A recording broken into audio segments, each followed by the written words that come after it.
بالله من الشيطان الرجيم.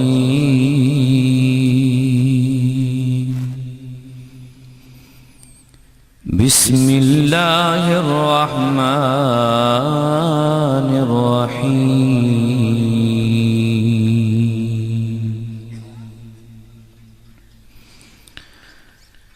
أرأيت الذي يكذب بالدين فذلك الذي يدعو اليتيم ولا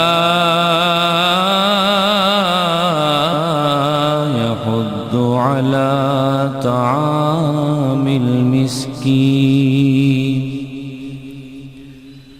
فويل للمصلين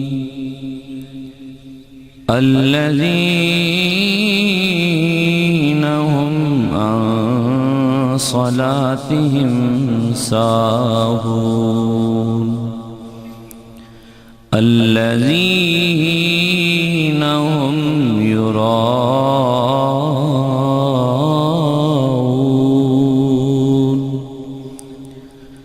ويمنعون الماعون. صدق الله العظيم.